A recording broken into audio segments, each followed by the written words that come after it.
So it's been a while, hasn't it? I think I did the Joanna of Arc one in January. Listen, time has just been going by so quickly. I really enjoy these and I want to do more of them, but they're just so much work that it's difficult to slot them in between the regular videos, writing novels, doing life. Although I am really excited for this one. Today we're going to talk about one of America's most infamous mobsters, Benjamin Bugsy Siegel. Listen, everybody knows about Al Capone and the big business gangster, but the inspiration for the smooth, charismatic, maybe even a little flamboyant gangster that is probably even more common in media is this guy. He was one of the most feared killers during the Prohibition era and basically the reason why Las Vegas exists in the form that it does today. But let's start at the beginning, shall we? Benjamin Hymen Siegelbaum was born in Williamsburg, Brooklyn on February 28th, 1906, and yes,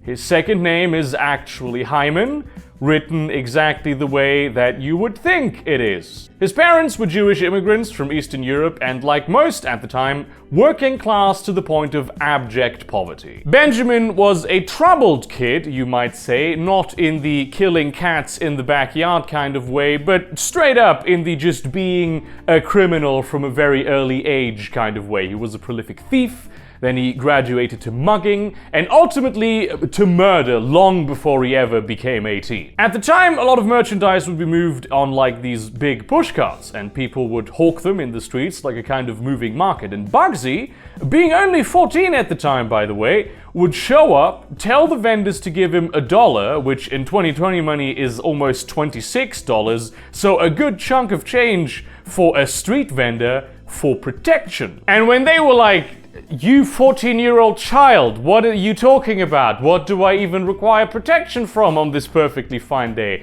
he would take some kind of flame accelerant. I've read kerosene, I have read gasoline, although kerosene makes a little more sense. Pour them over the pushcart and then set the whole merchandise on fire. During this time, he befriended and began to work with 3 people who would become some of the most influential figures in the Jewish mob, known jokingly also as the Kosher Nostra, who at the time also were all kids. I'm just pointing this out because you're about to see a lot of mugshots that are a bit older than that. Most Sedway, who was extremely talented at organization and administration, was one of his very first associates. Dutch Schultz, who was eventually killed by the Mafia for trying to murder a US state attorney that was trying to prosecute him. And most importantly, Meyer Lansky, who is interesting enough to warrant a video of his own and was one of the biggest figures in US organized crime in just all of history. Together, they graduated from petty crime by forming the Bugs and Meyer mob, a kind of don't fuck with us alliance operating primarily in the Lower East Side of Manhattan, tasked with protecting the interests of Jewish gangsters against the Italian Mafia and the Irish mob. Now, at the time, Bugsy was already kind of famous, though not necessarily for being like a big genius, because Meyer Lansky was clearly the brains behind the operation. Bugsy was just the guy everyone was scared of. He had a reputation for being wild. People in the Jewish community had, for years, been calling him the Animal. The nickname Bugsy derives from him being called crazy as a bedbug, whatever the fuck that might mean. Now, at this point, one of the darkest periods in recent US history had begun, the Prohibition era, which I suppose most of my American viewers know about, but for the benefit of anyone who doesn't, I'm gonna give you a brief overview. Now, as you might know, America has always been very Protestant, and not in the same way that European Protestants are Protestants because they are extremely libertine and progressive, but instead they were like teetotaling busybodies who had identified alcohol as the source of all ills in society, and therefore were of the opinion that if only we were to ban it, then everything would be fine forever. This idea had gained popularity throughout the second half of the 19th century and was represented primarily through the Women's Christian Temperance Union, founded in 1873, whose primary cause was to reduce domestic violence, but who also claimed that a prohibition would help with, obviously, alcoholism and political corruption also, because a lot of like backroom dealings was supposed to be done in bars.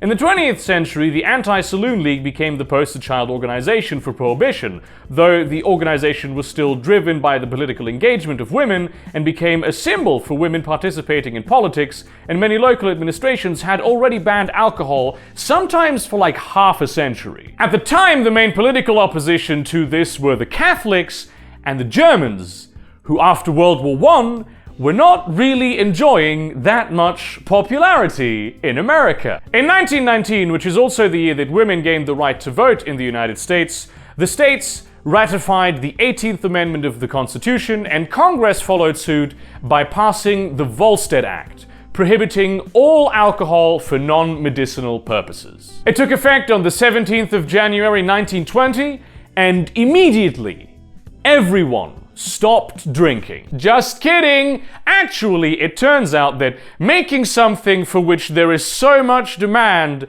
as alcohol illegal is a disastrous policy move. Because nobody stopped drinking, are you kidding me? All of the supply chain was now just being handled by organized crime, kickstarting the golden age of bootlegging. As you would expect, it was fucking brutal. The money to be made and the dark business tactics of organized crime made for extended underground wars with many casualties.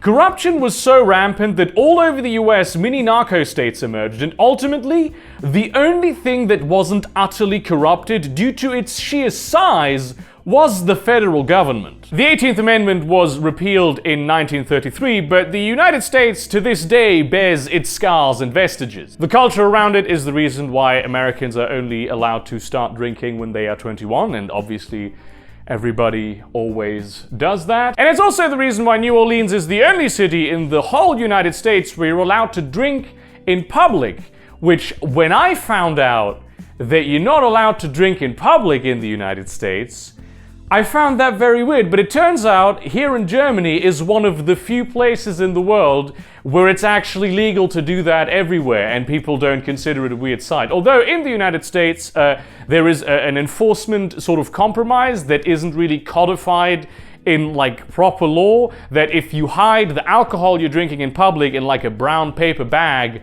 the police won't harass you. Unless, of course, you know, you're black. You would have thought that people had learned by the year 2020, due to these many things that happened like 100 years ago now, that prohibition doesn't work.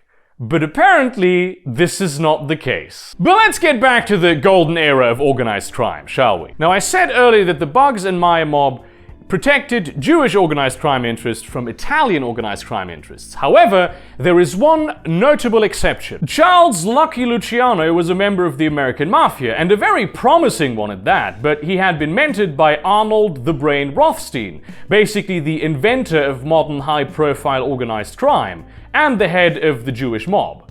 This made him a bit of an outcast among his own people, but also provided him with a distinct set of skills and contacts, including Meyer Lansky and Benjamin Siegel. Charlie Luciano was a visionary. He saw the way that the American Mafia operated with its centralized power and reluctance, if not outright refusal, to work with any non-Italians as dreadfully outdated and bad for business. And Meyer Lansky agreed big time. Now, in this context, Bugsy Siegel was mainly just happy to work and make incredible amounts of money. And work and make incredible amounts of money he did. The Bugs and Meyer mob provided and protected the infrastructure required to move alcohol throughout the eastern United States, among a lot of other things that they also did. But the service that they became most known for was murder. Although they had a lot of hitmen in the organization already, Bugsy was the actual uncontested top dog.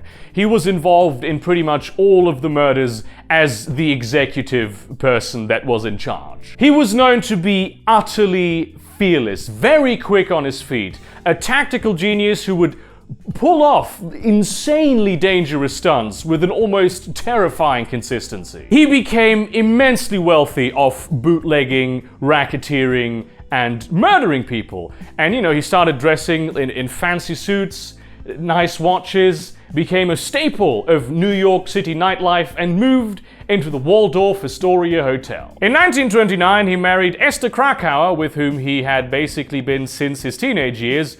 He He already had a son with her and then later came two daughters, and the three of them died in 2016, 2017, and 2018 respectively. None of this family stuff stopped him from fucking though. He was big into fucking. During the Castellammarese War in 1930 and 1931, which we're not going to get into too much today, he murdered Joe Masseria, the de facto capo of the American Mafia at the time, leading to Salvatore Maranzano becoming capo di tutti capi, before also killing him and enabling Charlie Luciano to create the Commission, which was a council of the leading Italian crime families in which they would share power and coordinate activities. Now at this point, with Prohibition nearing its end, Bugsy and Meyer dissolved their particular gang and reformed it as Murder Incorporated, consisting primarily of Jewish and Italian hitmen working for the American Mafia. They also, to a lesser extent, worked for the National Crime Syndicate, which was also founded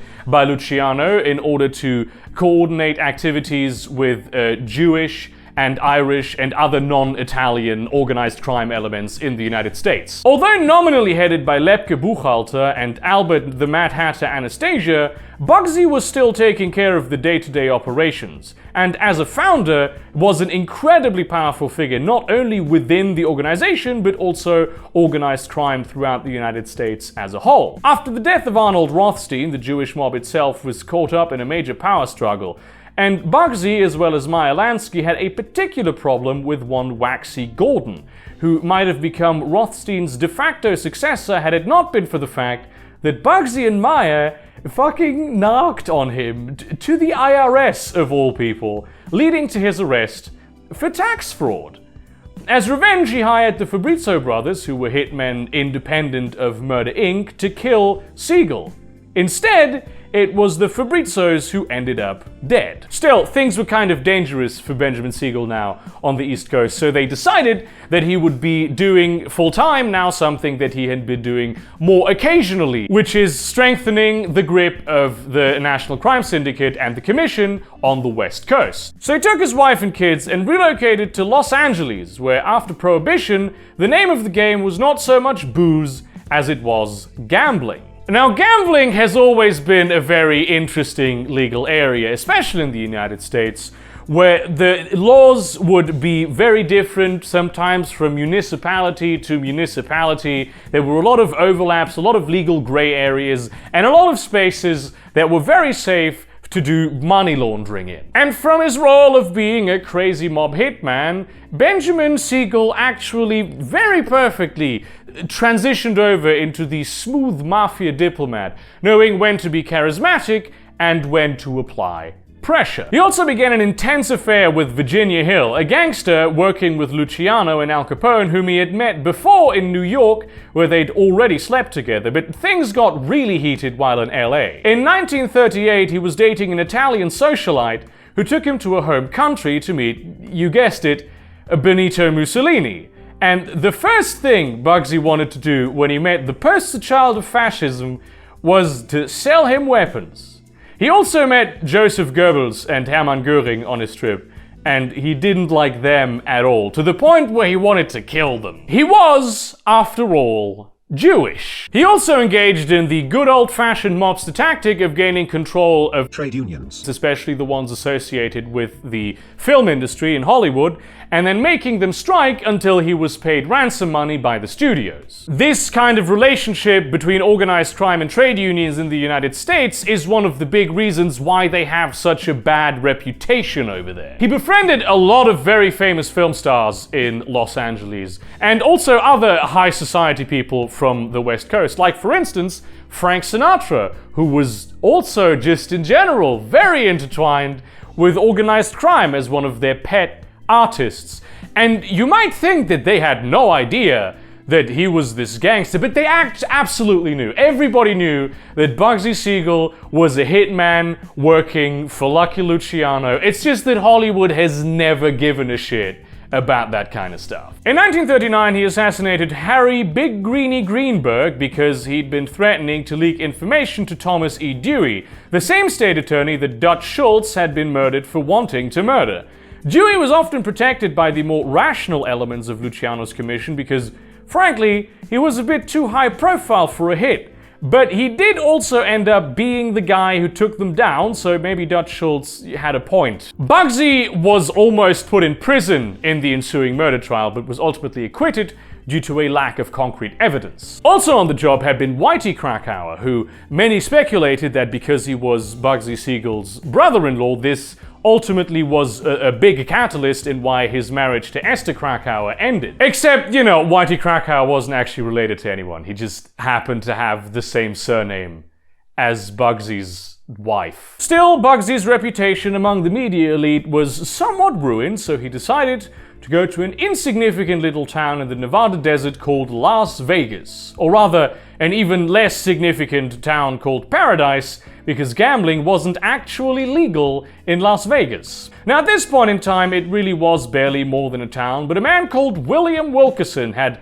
great visions for the place, namely to open a casino called the Flamingo. He was already an established businessman, founder of the Hollywood Reporter, and an early adopter of McCarthyism. Now, the Flamingo, it turned out, was a huge money sink, and Wilkerson had basically come very close to financial ruin when Bugsy also joined in on the project, and he eventually did sell all of his stakes in the project to Bugsy, although the murder threats might have worked a lot there as a negotiating tactic. For the Mafia as a whole, this was just a small project that would help solidify their grip on gambling on the West Coast. But Bugsy had a vision. You see, this is how crazy this guy was, right? He wanted to take like a 30,000 inhabitant town in the middle of the desert, in the middle of nowhere. Not even like a secure water supply, not one air conditioning unit anywhere, just a complete middle of the nowhere shithole. And he wanted to turn it into an international capital of gambling where everyone, even if they weren't all that rich, could come and spend some money gambling. What a complete crazy person! And he spent a lot of money on that shit. He really wanted to make the Flamingo happen. In the middle of post-World War II economic problems, he was trying to build a casino with a hotel in Paradise, Las Vegas, that had the finest decor, food, and entertainment, but was still accessible to the everyman. Given his professional background, you might guess as to the methods that he used in order to make his dreams come true, and you might also not be particularly surprised that this is the kind of business culture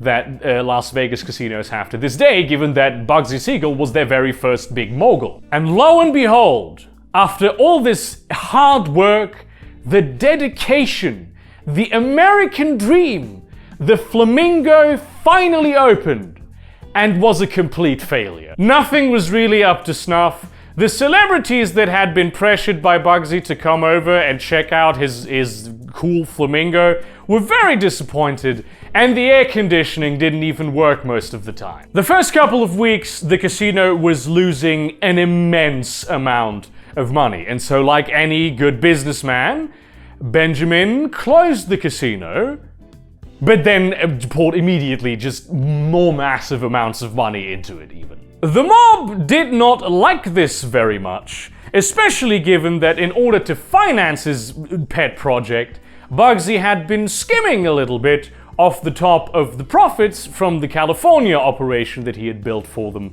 which was supposed to make them money. Thus far, they hadn't really said anything because they were very old friends and he was otherwise a good earner. He wasn't skimming too much off the top, but eventually enough was enough. Because Charlie Luciano had been kicked out of the United States, they met in Havana, Cuba, which was still controlled by the Batista regime at the time and an important part of the organized crime economy. Reluctantly, they agreed to put a hit on Bugsy, knowing that if he'd felt threatened, he would have had them killed instead. On the 20th of June, 1947, he was killed by a barrage of gunfire from the outside while sitting in Virginia Hill's living room in Beverly Hills, California.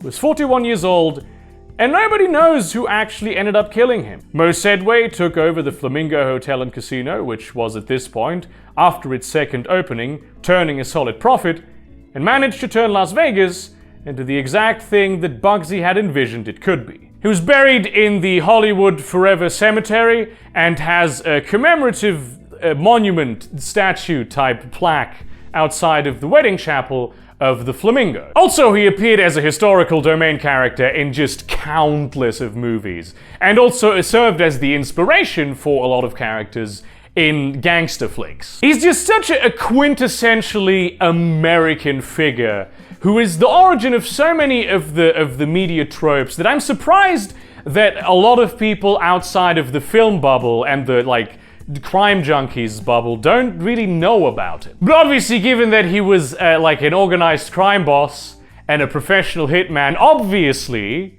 he was a terrible person. But still, his impact on America and its culture is undeniable. And because I like to highlight all kinds of people in this format, I hope you learned something today. Thank you very much for watching this video. Like, comment, subscribe, share this to your relevant communities, but do not spam them. Consider supporting me on Patreon or Subscribestar, maybe buying some of my merchandise or my short story collection. And in that spirit, I do have to admit, I'm a fan of the Mafia movie genre. Not like a super fan, but I do like me an occasional Mafia film. A big fan of Boardwalk Empire. I watched The Irishman recently. I thought it was quite good. Even the visual effects were really good. There was some uncanny valley things in there, but generally speaking, I was extremely impressed. I mean, we'll see how that holds up. And in that spirit, see you around, cunts.